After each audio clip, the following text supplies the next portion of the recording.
Seeing you after a long time. Yeah.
You know, there was a sage in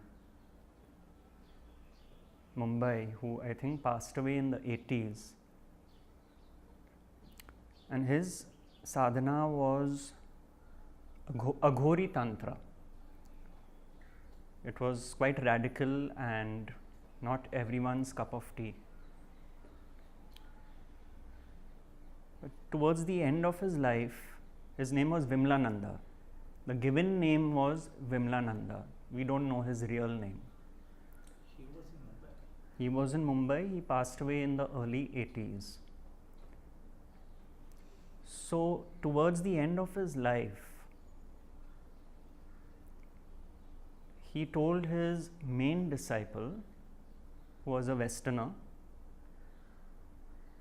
that if I was to sum up everything in one sentence,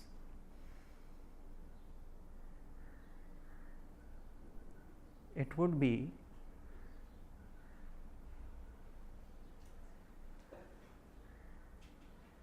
you must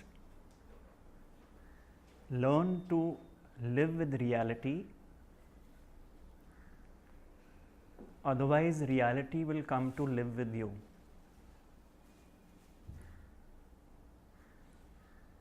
You must learn to live with reality, otherwise reality will come to live with you.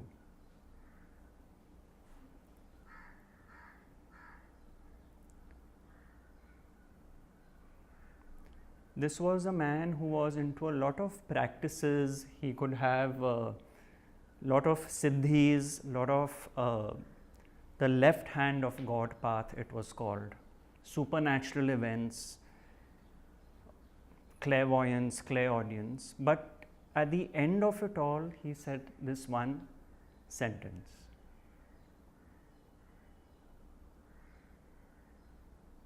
And if we dive deeper into what was he trying to say, We have to look at our own experience. We don't have to look at a textbook. We have to look at our daily living experience, which is, in life, everything is transient. Everything comes and goes. Pleasures come and go, pains come and go. Some pains stay, some physical pains stay. The day turns into night, that changes. Everything on our screen of daily living is nothing but transient. And it all disappears in deep sleep. Your waking state and the activities you are engaged in vanish in deep sleep. So, is something which comes and goes real?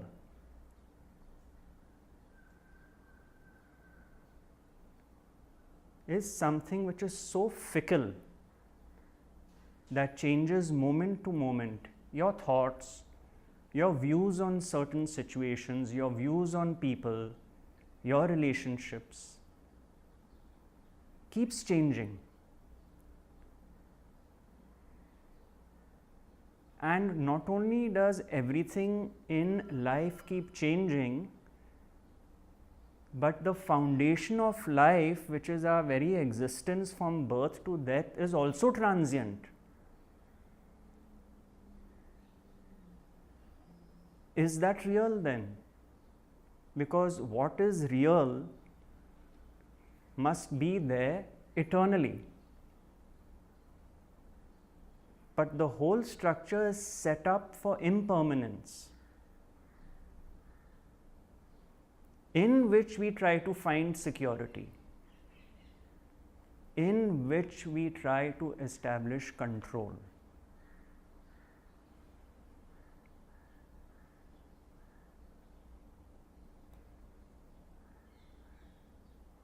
As Maharaj would say, what were you 100 years before you were born?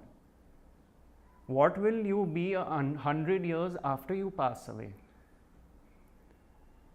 And then there's that small awareness which pops in between birth and death, and we think that that is me and my story. So the whole bedrock of existence is moving like a shadow. But we are so enmeshed and mired in this that we do not realize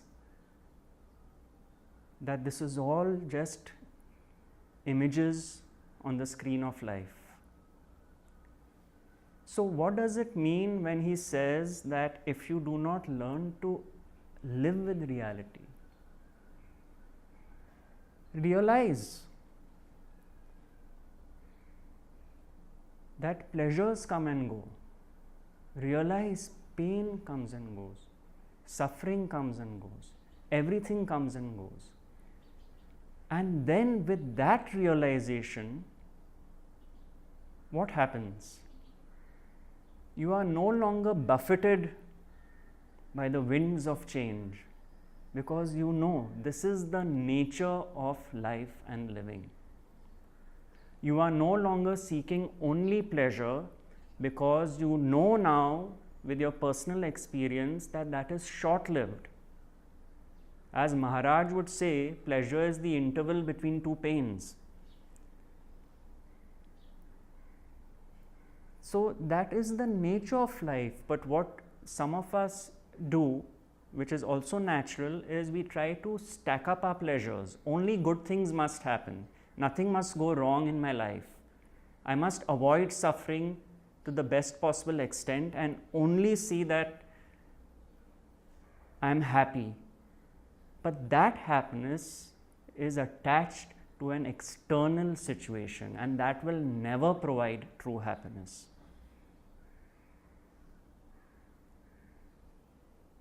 that realization comes with one's own experience, because at some point we get tired of it.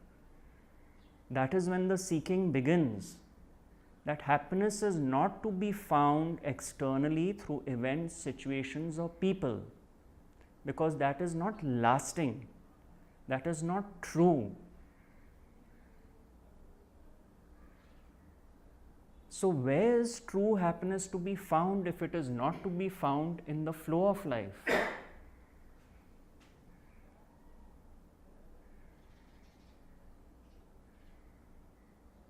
It is to be found in one's attitude to life.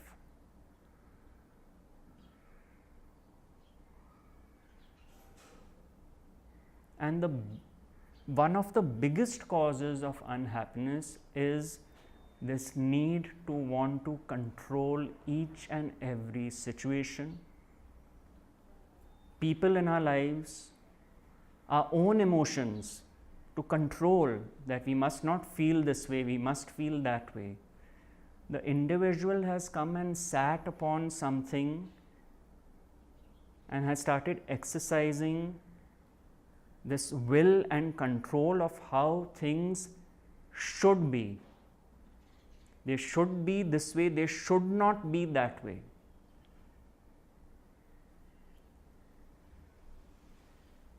If I am seeing a river flowing, I must navigate the flow of the water so it moves, it avoids that boulder there, and then it turns around, then I will be happy. I must control the way my parents relate to me, the way I relate to my children, with strangers on the street, colleagues at work.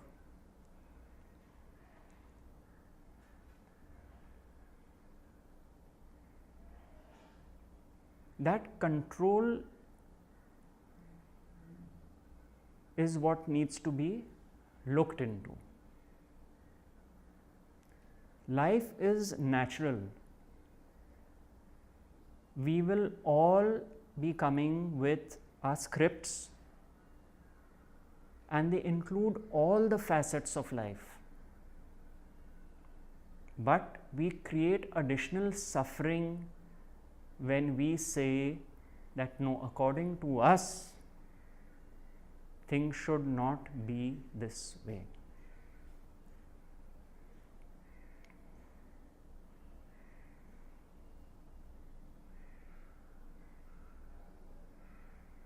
And the sages have said we human beings have been given a gift, because we are the only species which can separate being from experience. An animal cannot do that.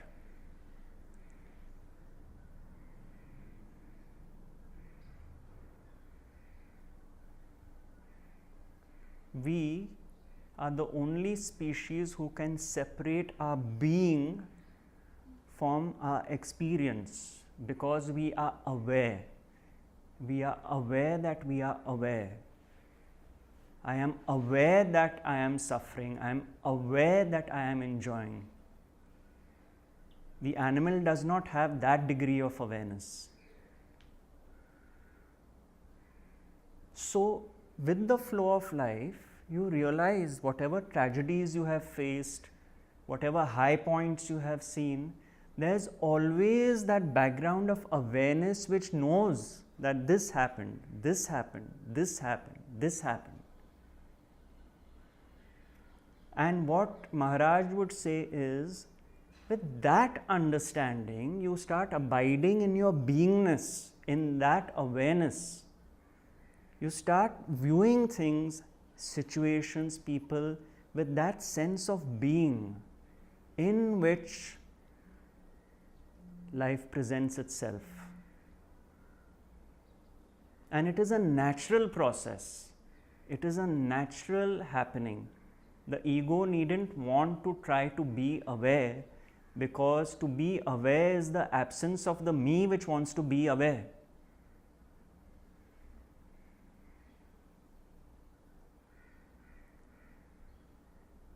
You see it. You have witnessed everything that has happened since birth. Who was there throughout? That is the dawn of witnessing. That is when the prism shifts and the next happening in your life is viewed with a sense of witnessing.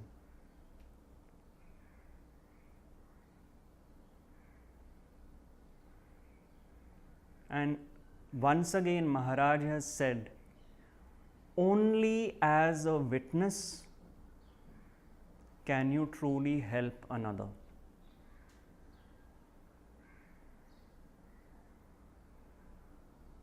Only as a witness can you truly help another. Which is what? Your sense of being, your presence which is not mired in a story, which is not wrapped up doing cartwheels in the mind, that if this person says this, I must reply this, reaction, reaction, reaction, reaction. Because that is operating at the level of the mind.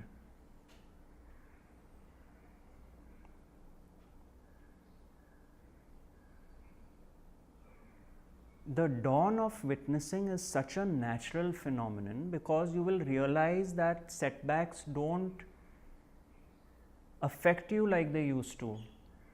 You don't get swayed by pleasures like they used to. That is one's natural course of evolution when one looks back at one's life experiences. Relationships don't hurt you like they used to, because the knowing is already there. This too shall pass. Because you have seen enough. And that starts becoming your stable ground of seeing. It is the rock of understanding that this peace, this equanimity was always there from time immemorial. It never left me. And it is there now. And then you stop going out externally to clutch and control.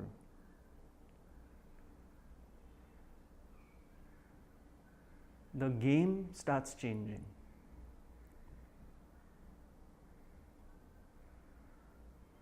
The wedge between being and experiencing has already been put into place because it's your experience itself.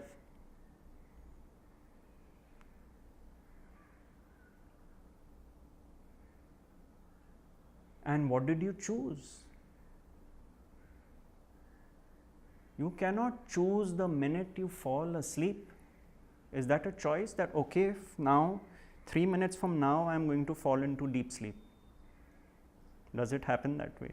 You don't know. You're gone. You hit the bed and you're gone. Deep sleep is not your choice. If you don't put the alarm, you will wake up when you are meant to wake up.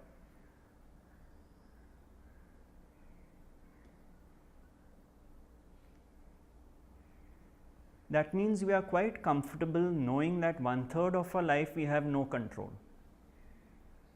in deep sleep.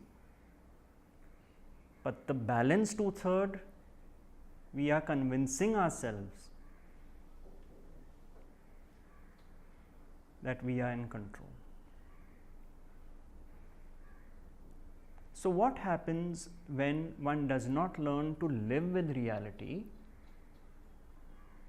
Then reality will come to live with you.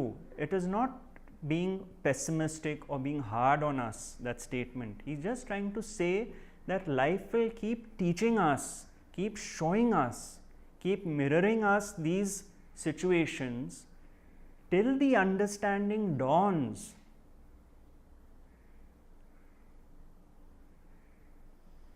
that we are finding permanence in something which is temporary. And then one starts taking one's seat, one's true seat in consciousness as consciousness in action. What is?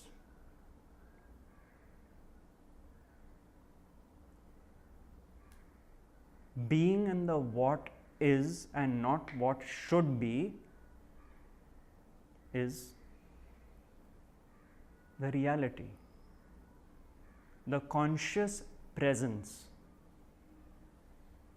Not I am present, not I am being present, but the presence which is here right now. The presence which will be there when your next pain point comes up. The presence which will be there when your next pleasure comes up. The presence which is there when you laugh, which is there when you cry.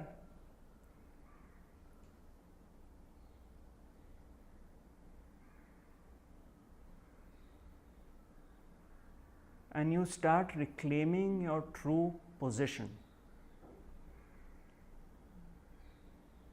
And then the grip of the samsara, the grip starts fragmenting, it starts breaking up. No blame, no condemnation, no hatred, no malice, no jealousy, no envy, no guilt, no shame. Why? Because everything is the play of the same consciousness. Nobody truly does anything.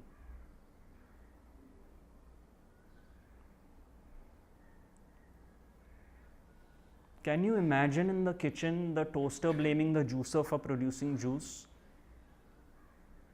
There are instruments in the kitchen. They are all powered by electricity. Without electricity, they would all be dead instruments. We are all powered by consciousness. We have all been designed and programmed by the divine to react and respond the way we have been conditioned to. By our parents, by our society, by our genetics, by our environment, based on which we take certain decisions. All of us are all divine instruments through whom the same consciousness functions. When one lives with that understanding, who is there to blame? Who is there to condemn? Who is there to hate?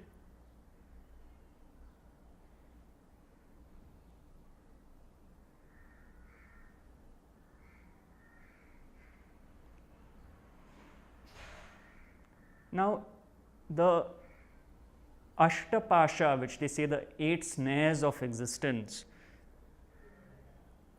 so many of these drop away because when this understanding is there, that nobody truly does anything, not my will, O Lord, but yours be done, life changes. The constriction of life is no longer there. You wish well upon people, and your natural stance is one of compassion.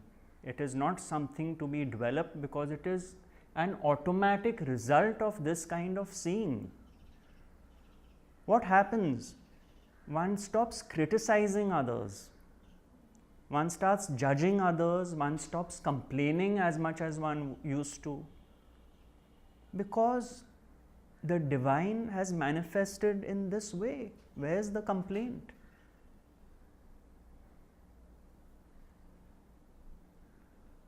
So the dialogue which used to take place, those wheels start slowing down, and the beautiful, peaceful light of presence is given space to shine, which was always there, which was covered by the clouds of darkness. The bright light, beautiful sky of beingness, not becoming and not being. That is a life well lived.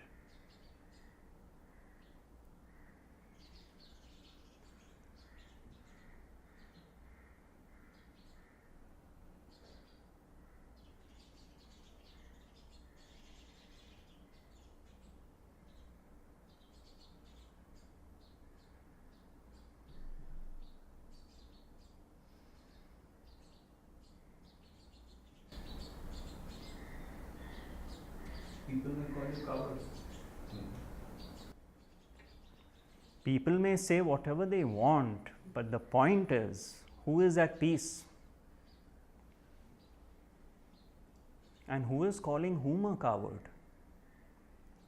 And does it really matter?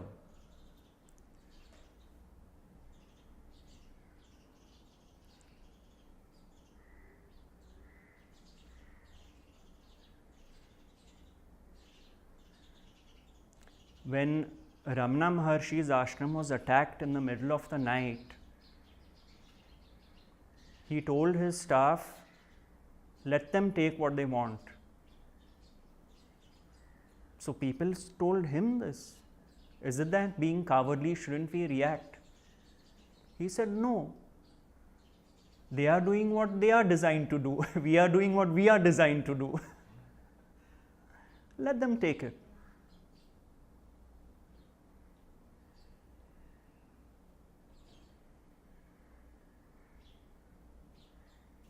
When Jesus said the meek shall inherit the earth,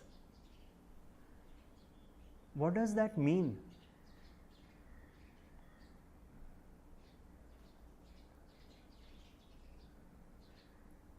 It is those who are truly humble, in whom the sense of doership has been annihilated, who shall inherit the earth. It is not an actual physical inheritance, what he was trying to point to.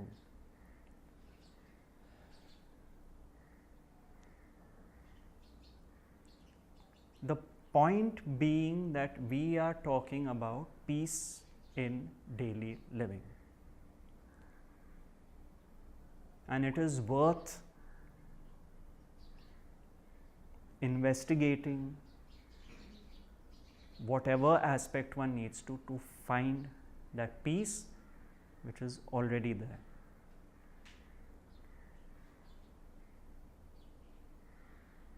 And the entire Bhagvad Gita is on this. Do what you are designed to do. If Arjuna is designed to be a warrior, he is going to fight. He is not saying, no, peace, I am going to sit and not do nothing, which he started by saying. He started by saying that I cannot fight against those who have taught me. Relatives and all I can fight, but my preceptors I cannot fight against. And he puts his bow and arrow down. And Lord Krishna says, but you were designed to fight. You have to pick up that bow and fight. But the results are not in your control. The results are not in anyone's control. That is what life has shown all of us.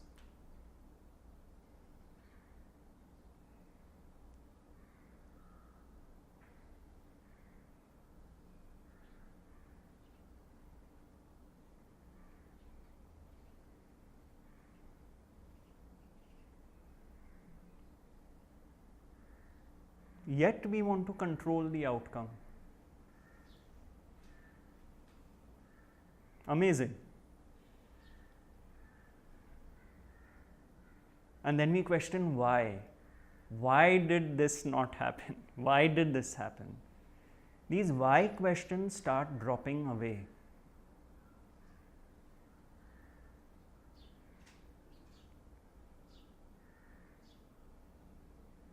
It's a big relief when why questions start dropping away.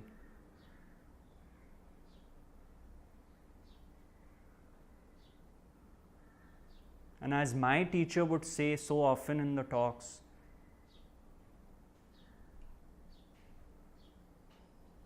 people say, why did God create handicapped children? What harm have they done and to whom? And he said, nobody says, why did God create healthy children?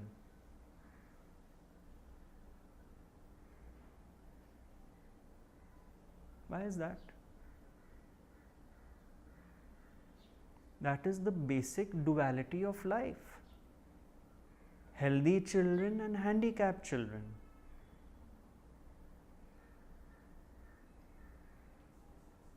Rich and poor. Black and white. Up and down. Back and front. That's the structure of duality.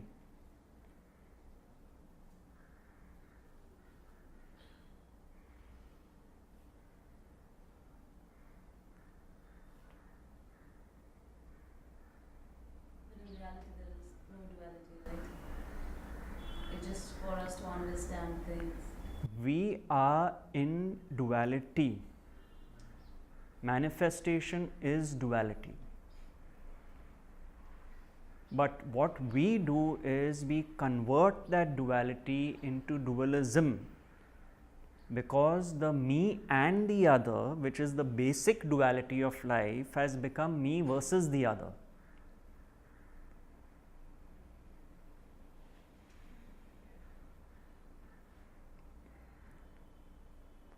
The basic is me and the other. We are separate instruments, you and me. But we changed it through the sense of doership to you versus me, you as separate from me. How dare you say that to me? Who do you think you are?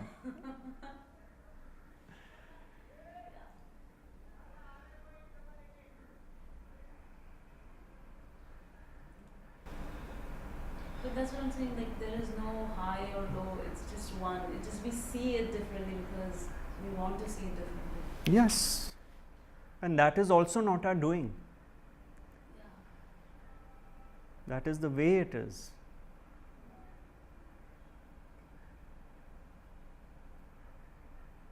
But I feel that there is no difference. We are creating this difference of rich, poor, black, white. There is no difference. There are people who are poor and there are people who are rich. There is a difference.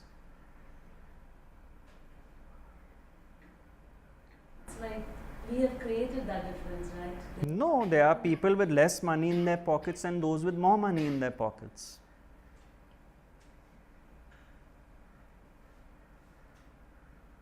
That's very materialistic, you know. If you go in terms of consciousness, there is no difference in any of us. There is. How come there is? Can't you see it? There is this one consciousness in all of us. Absolutely. But that one consciousness has manifested differently in different beings. It has expressed itself differently. Yes. But that expression is not the reality. That expression is just an expression. Everything is a part of the reality. The real reality. But what needs to be looked at is, the only thing is, as Arjuna felt, that I am the one who is going to kill them all. Who is that I? That is the Maya, that is the divine hypnosis, the me with its sense of doership.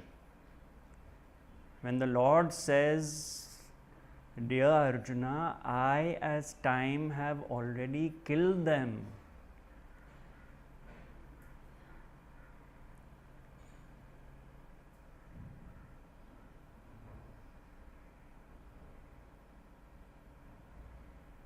People truly don't choose. We think they choose to be who they are, how they are. Ramesh used to say that a miser does not choose to be a miser. A generous person does not choose to be a generous person. They are made that way. Where is the question of judging someone for being a miser?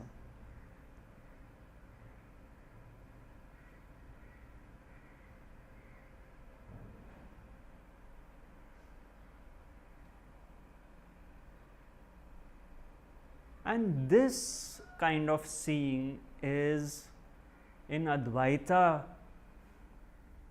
what is referred to as love. It is not a dualistic love of one object loving another object. This is the love of being, in which everything is accepted. This is the love. People are accepted for who they are.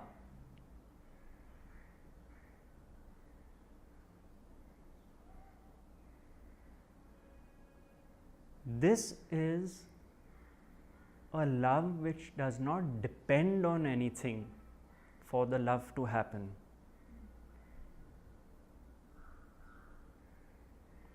And people find this teaching cold.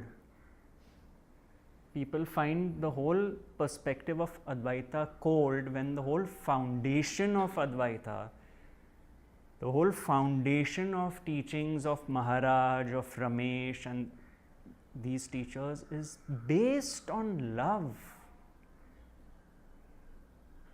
I mean, forget individuals. I am saying that you see the entire manifestation as instruments of the divine. Is that not love?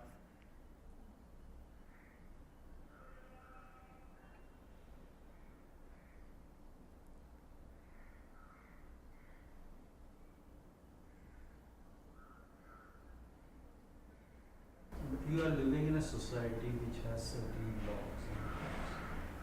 Accordingly, it has been made that this act is good, this act is bad, whatever. Like now we can say this Ram Rahim episode. He is designed to do what he did. But according to the law of the land, Yes, he is designed to go to the jail. absolutely. Because what about the consequences of your actions? He has to bear the consequences of his actions as per the legal provisions, which is exactly what is happening. No, we say that we should not judge anybody. But automatically that judgment comes into us because of the law of the land. But in reality, going about, that judgment is also not correct. Yes, because that only a seeker who's on the path will start investigating his judgments, whether they are based on the law of the land or on his own likes and dislikes. That is the journey of seeking. Why do all masters say do not criticize others?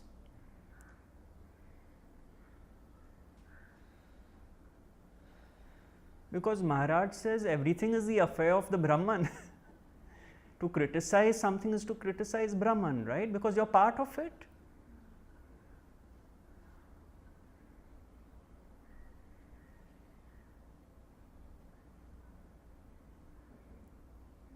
You're part of what is. You may not like something, and by all means take the necessary steps and action to do precisely what you feel you should do. But that dialogue which used to take place earlier of criticism, of malice, of hatred, that has vanished. You might not like a certain person who may be very close to you for being who they are, but that finger pointing has gone. You may still have preferences, because we all have preferences, but that thing of this person should not be that way, he must change or she must change, is gone. Wherever you find you are gravitating towards a set of friends, a set of relatives whom you are more comfortable with, be happy with that. It's a natural process. But there is no animosity anymore. There is no negativity. And that is called being in the now.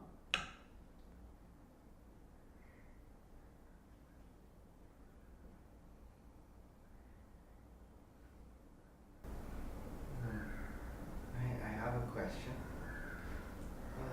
It's a three-parter. Many teachers talk about surrender. They use this word surrender. So the question, which comes in three parts, is what is surrender? What does it mean to be surrendered? And does humility arise spontaneously or naturally from the state of surrender?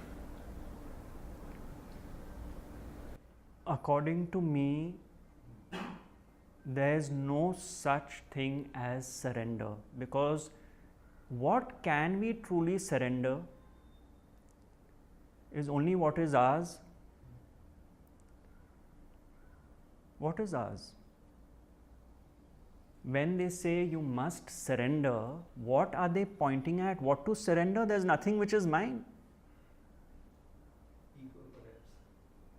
So the only thing to surrender is the sense of doership. That is the true surrender. And what we try to do is we try to surrender. I must surrender to this. When the true surrender is the absence of the you which wants to surrender. But we've taken ownership of the surrender itself. No, if I surrender myself to this circumstance, I'll be fine. Do you have a choice? The circumstance has already chosen you. So true surrender is truly, and this is not a play of words, true surrender is the absence of the me which wants to surrender. Then you are no longer in this mode of I must accept this, I must accept this, no, I must not think like that, I must accept this. That dialogue is gone, because the acceptance is already there. Things are happening. You've accepted it already. You have already surrendered to the moment without the me sitting on top of that surrender saying that I am going to surrender. That is why, as Ramesh would say, that you cannot choose to be humble. Because to choose to be humble is to move a step away from being humble. To choose to be humble means the me wants to be humble, and true humility is not recognized by the one who has it.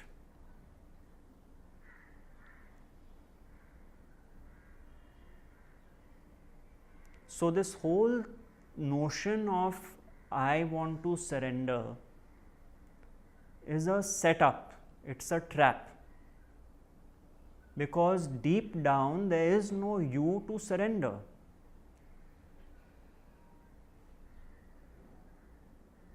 Let things happen.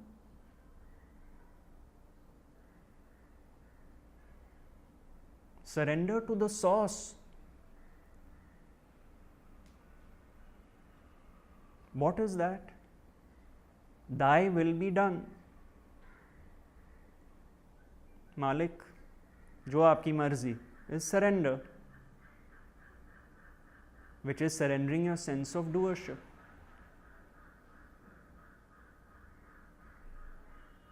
Accepting is surrender. It is. You know, Vimala Nanda who was so advanced in sadhana, as I said, not the path of Advaita, but the path of Tantra Siddhi and all, he lost his son. And he couldn't bear it.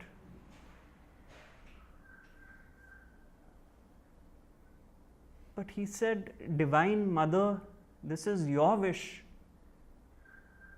I'm a broken man, but what could I do?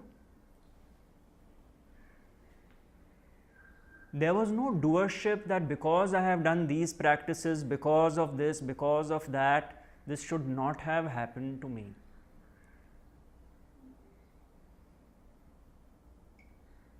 The situation arises,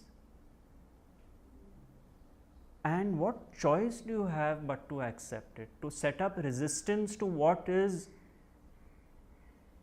creating so much more suffering. It's futile. As Ramesh would say, we are converting simple imprisonment into rigorous imprisonment. As it is, we are imprisoned in this body and in this lifetime. From birth to death is an imprisonment. We are imprisoned. Maharaj would say you have squeezed yourself into the volume of a body and a span of a lifetime. And in that, we are converting what is simple imprisonment into rigorous imprisonment. Because this should not be this way, this should be that way. Why not keep it simple? As simple as our own realization that when we are in sleep in the night, we have no worries and problems. Why? Because the sense of me with its doership is not there in deep sleep. And that is why Maharaj would say the closest you can come as an example is the example of deep sleep.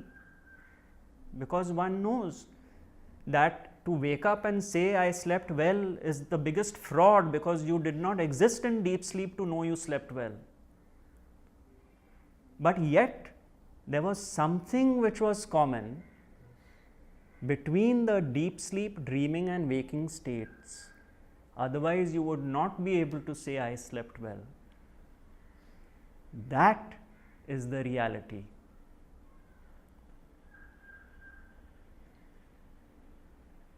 That is the gift given to us. That in spite of ourselves, peace is not going anywhere. We just have to look inwards. And that is when the simple things in life which will give you such joy, such simple things in your own lives, you will feel that, I don't need a pleasure to make me feel good anymore. I just want the simple things in life. Or if something goes wrong, you might end up laughing. Something which would have driven you up the wall earlier does not produce that anymore. And even if it does, the understanding is that even this was meant to happen, and you will still end up laughing.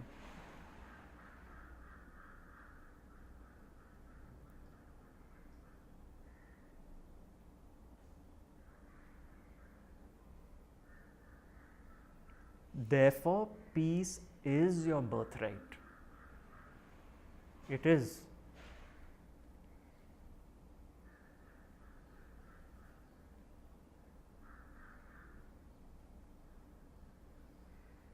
And you know it.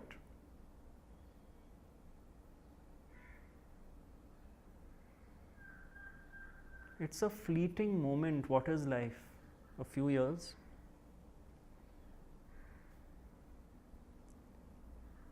Fleeting.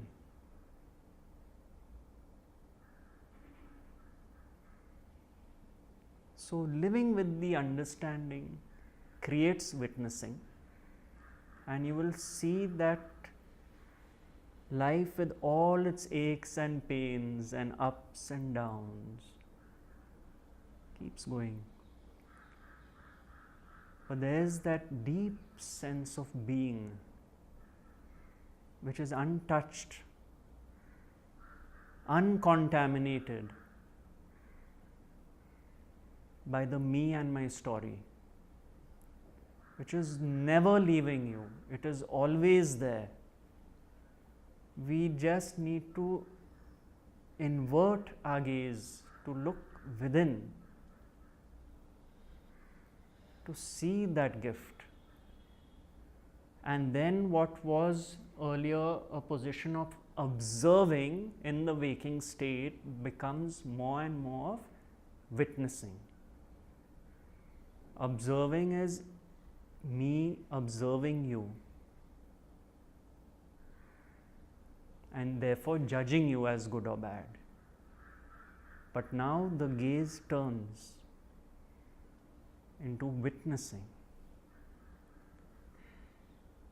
That is the gift of witnessing, which takes you through the journey of life.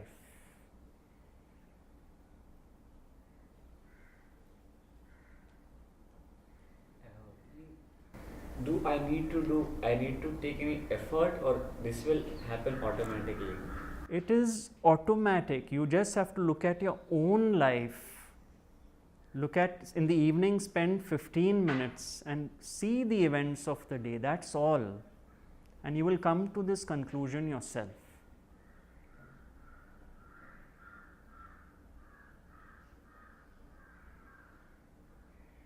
Like my teacher would say, look at the events of the day, and you will realize that you either saw something, smelled something, tasted something, touched something, or heard something in the course of the day, on the basis of which you took an action.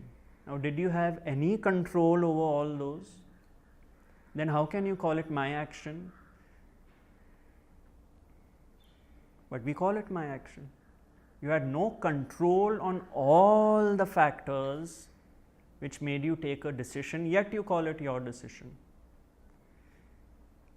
You had to be at a certain place at a certain time to see something. Did you choose that? And on the basis of that, you took a decision. That is to see the life in its entirety and oneness, as you were saying, to see that it is all interconnected. Not that there is no difference between rich and poor, that is a conceptual understanding. But to see the glory of how the universe structures each moment in your life to be precisely the way it is true humility. That is true humility. If you're having a bad day at work, the universe has conspired to give you that bad day at work. It's a relief, because you know you didn't do it. You know you didn't do it. As I think Satya Sai Baba had said, he said now women are more prone to this because, depending on the cycles of the moon, the moods change, etc. But we feel it's all in our control. Our emotions should not be this way, but there are so many planetary energetic influences over which you have no control. So who says it is your emotion? Who's decided the chemical composition of the fluids in your body? Who has decided what would have transpired? You were crossing the road and you saw something which really upset you. Did you plan that? Can you see the number of factors which are contributing to each and every moment you are living and breathing in on this planet? It is a divine conspiracy. It is absolutely fantastic. We all experience at some point a loss in our life. It could be a loss of a person or a situation or a piece of property. Is there what is the best attitude or approach with regards to experiencing loss or even the possibility of loss? because even that can sometimes bring us discomfort as human beings, you know. Not even the loss of it itself, but even the thought that we may lose, you know. So what is the best attitude or approach when experiencing these things? That's a very beautiful question you asked, Vatsal, because that has been my journey. And it is everyone's journey. It is a journey of loss. To lose, to find who you truly are. You see, my journey, I think, unconsciously began when I lost my father at the age of 14. That was my first experience of a physical loss. And I had a very deep level of awareness with death. Because from a young age, to be exposed to death gave a heightened sense of being watchful about what is death, and death of strangers, of people close to me, of family, my colleagues at work, their members. I had this heightened antenna which was going up. It could be the fear related to death, but to know about death. And with every loss, it felt like a part of me was dying. So the investigation for me began very early into what is this loss. And this loss is not just people. It becomes the loss of everything in life. A valuable object you lost, you treasured something and it broke, or someone stole it, loss.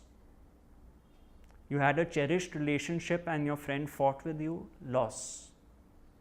Life was teaching me about loss every time.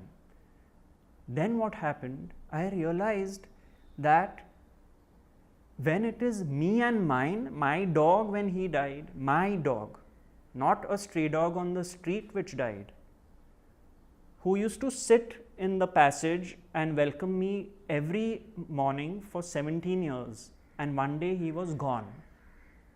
And I felt a vacuum. When I came home, I felt his absence. The form which used to be there had vanished. Now that vacuum looks like an external vacuum, but that vacuum is felt inside.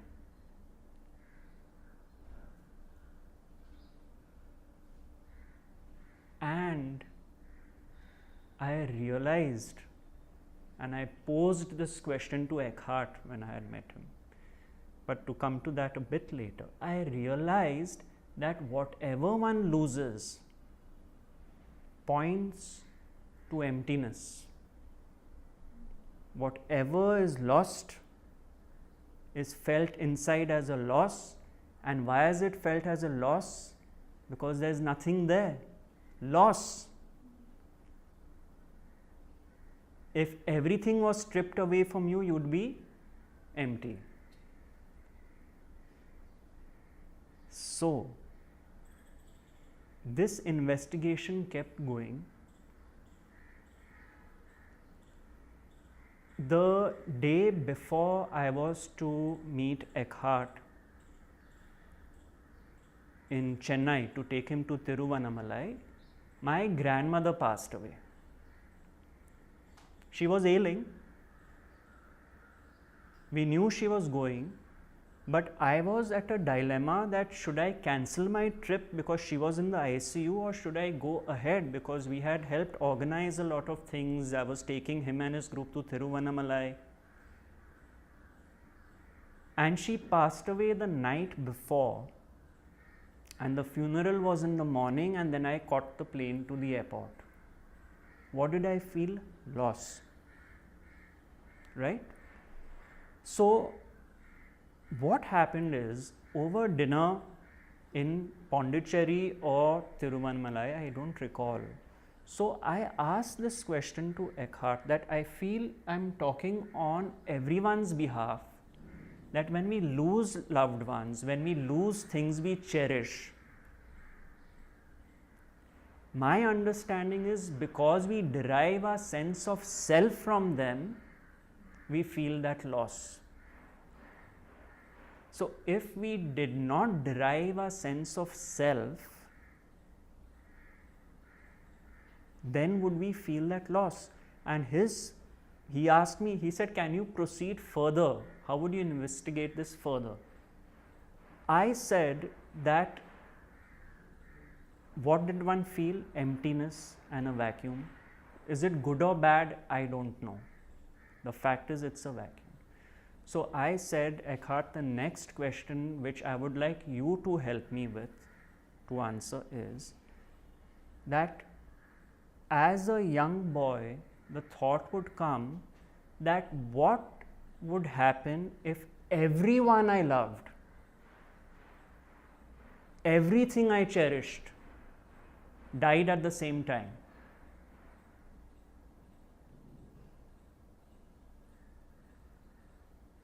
And we were having dinner, and he looked at me and he said, with a smile on his face, that is what enlightenment is.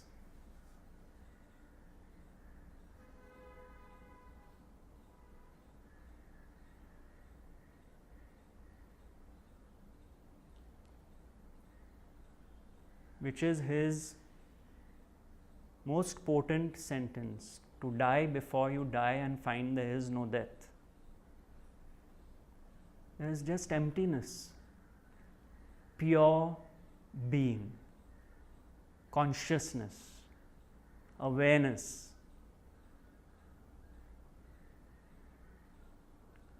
Loss is a painful yet beautiful gift given by the source to rediscover itself and its original seat. It is a gradual taking away, a stripping away of all that is unnecessary for the divine light to shine. On the personal level, it's painful to lose a loved one, which is the journey of life. We lose our parents sooner or later. Children lose their parents. That is the way it is structured, is to learn from loss and experience loss. But in the seeker, in the aspirant, the investigation goes further as who is losing? What is being lost? Who is still there experiencing the loss? Who am I prior to the loss, during the loss, and after the loss? It is the witness.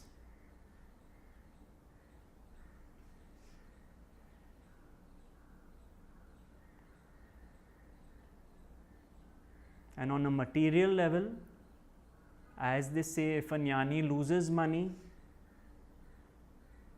he feels it has gone out from one pocket and to another pocket, both of which are his.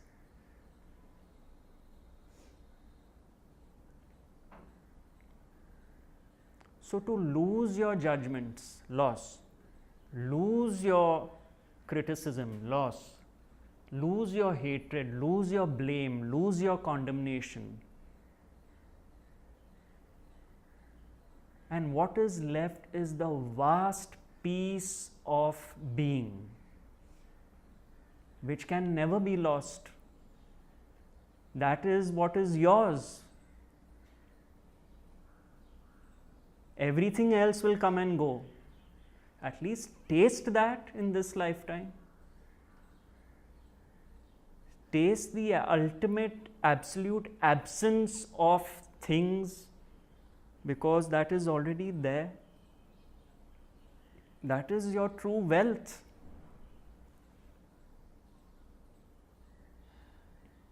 Your true wealth is truly nothing, which is yet everything, because that does not leave you.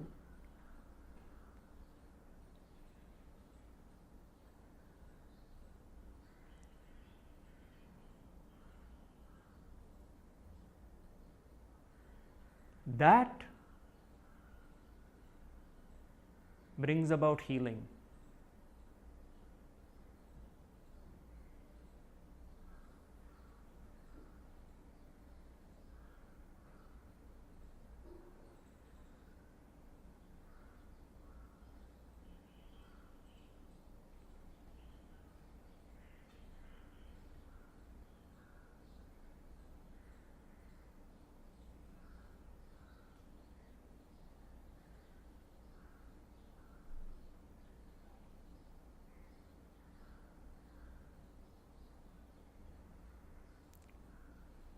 When someone questioned Maharaj and said, the way you're talking, it seems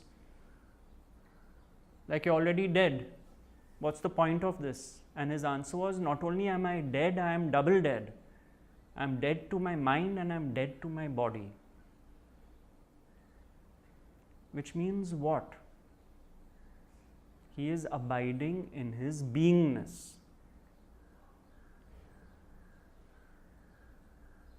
As the light of consciousness.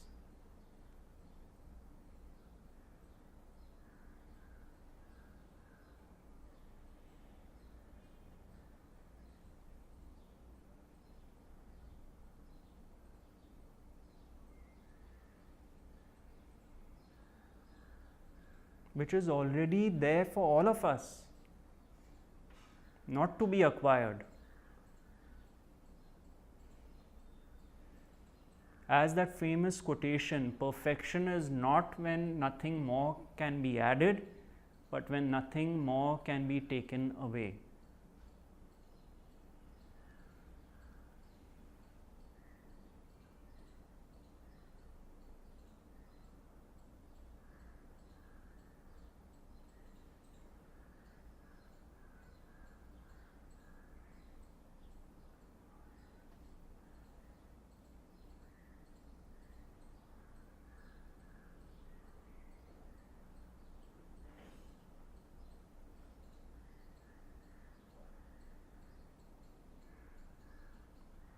And then you discover the unshakable peace, like a rock, a large immovable rock of life.